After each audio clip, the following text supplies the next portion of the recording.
In 1963, in his inaugural address as governor of Alabama, George Wallace declared, "Segregation now, segregation forever." This marked the beginning of a renewed fight for equal rights. A little more than a year later, the Civil Rights Act of 1964 was enacted on July 2, 1964, which prohibited, among other things, racial segregation in schools. In Dothan, schools were integrated in 1965 using a program called Freedom of Choice. Freedom of Choice was the name for a number of plans developed in the U.S. during 1965 to 70, aimed at the integration of schools in states that had a segregated educational system. The first 21 students in Dothan to integrate the schools were Willie Davis, William Hodge, Frank Lloyd, Andre Yelverton, James Bell, Mace Daniels, Floyd Griffin, Willie Kirkland, Johnny McKissick, Ronald Rose, James Huntington, Donnie Miley Jr., James Britt, William Pearson, Samuel Sanders, Corinthian Sanders, Daniel Sanders, Thelma Estelle, Kenneth Peterson, Wayman Peterson, and Rosalind Peterson. Dr. Willie Kirkland was a member of that group.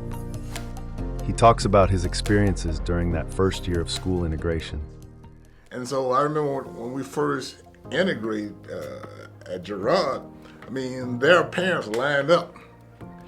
And as we were walking in, I'll never forget, and they were shouting things like, "You too black to turn white. You too black to turn white." So, but being young at that time, you didn't realize the seriousness of it. You just wanted to go and expand your opportunities and become a part of the larger world. And so I think for young people, that's where change can occur when you're young. We used to be asked all the time by the white students when we're at Girard, did the NAACP pay y'all to come here? And I'm being truly honest. To this day, I never knew an NAACP official in Dothan. I didn't even know the NAACP had an office in Dothan. And what they couldn't understand or believe is that we were wanting to expand our opportunities. When we integrated Girard, there was a guy, and I'll call his name. He was one of the most racist, prejudiced guys. But he also was a bully.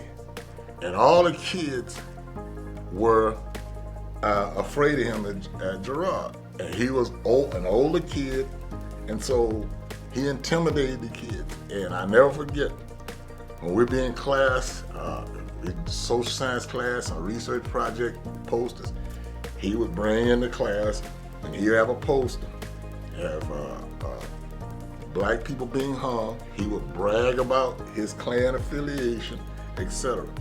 So, how when someone enters into a group and you don't want them, so obviously he didn't want us to be a part of the school itself. Again, he was an older guy, so he and his friend challenged me and Floyd Griffin to a duel. And I never forget. So his friend didn't show up for class today, so it left up to he and I. He was at least 3 years older than me, okay? And so we got into it, so we started to wrestle. And I grabbed him, I picked him up, and I slammed him to the ground, and I beat him up. And before I got to the next class, all the white kids, because it was all the white kids were like, "Did you see that? Kirkland beat Harry. Did you see that?" So all of a sudden, I became a hero because I liberated them from that particular threat, that big person who was intimidating them. Yeah, and so it changed after that. So I think that people have to see that you're committed to the same values they're committed to. And I was committed to getting rid of a bully. Right. And so they were like, okay, we're going to reciprocate because now he's our friend. He got rid of the bully. Right. So, they're interesting encounters that, help you to do away with those differences that people think you have. And, really to me, again, it's about humans and humans behave in certain ways. And so, I am an optimist, and I think that you could do away with obstacles that are before you, and you could dissect them. And so for me, when I see youngsters today, I always tell them what I call disaggregate and specify. Okay, and I learned this from when I was in grad school from V.O.K. Jr., he was a Southern political scientist, one of the premier political scientists. And what he said was desegregate and specify. And what he showed in his book, Southern Politics, back in the 40s, he showed exactly who were the architects of Jim Crow and why they were and how they sold it to the rest. Generally, what you find is that it was the white farmers or the white owners in those black belt areas of the South who convinced other whites who were not threatened or didn't feel to pass those legislation, because politically they would have been at risk in terms of losing their power. So that's why I say find out which, disaggregate and specify which whites were that way. Not all, which ones were, and who were leading the pack. And which, so I tell people, look beneath the surface, okay? There are some people who have more motivation than others. And people have variations. Some people care more about some issues than others, and some people really don't care. And so it's the ones who are trying to convince others is the ones that you have to fear. Now, yeah, there are differences disproportionately in African Americans, and that confluence between economics and race definitely explains a lot. But as I tell them, disaggregate. That's where you find solutions. Find out who is pushing that agenda and who has the most to win. Our arrival at Girard, Dothan High,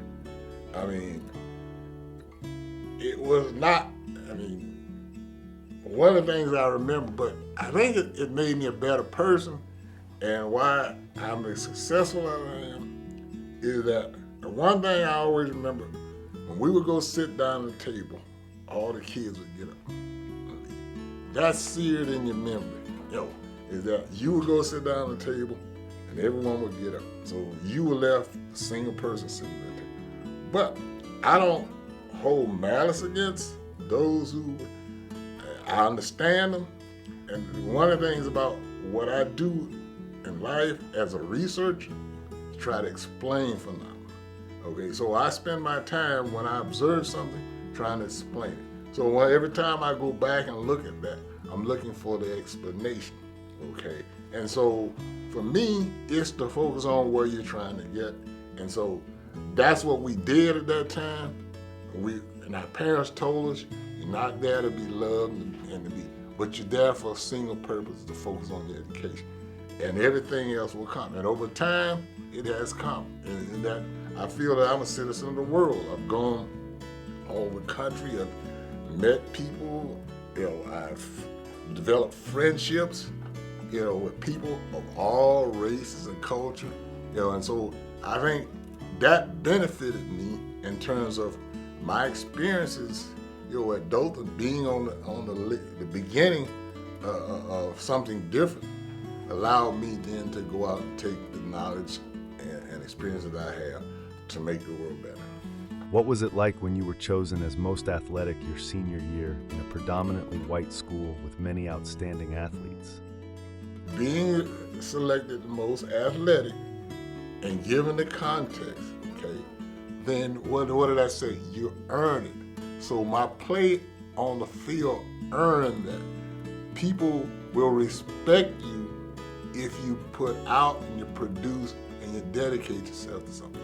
And what I was saying is, it goes back to when I was first challenged at Girard by this guy that I talked about earlier, and that everybody saw me as a hero. Why? Because I earned that respect by what I did and how I did it. Okay, I played within the rules and I defeated this guy. Everybody, the next class period was treating me, and my name was all over the school. I hadn't been before, but my name was all over the school as if I were a hero. Okay, and so once you go out and you give what you have and you make a contribution. See, when you make a contribution to a community, you become a part of that community. okay? You become essential in that community, and that community recognizes that, and that community embraces that. So what I say to anyone, if you want to be a part of the community, then you let your work speak for itself, and then others will look at it, and those who are really objective, they will appreciate that what you've done, and then in return they'll reward you.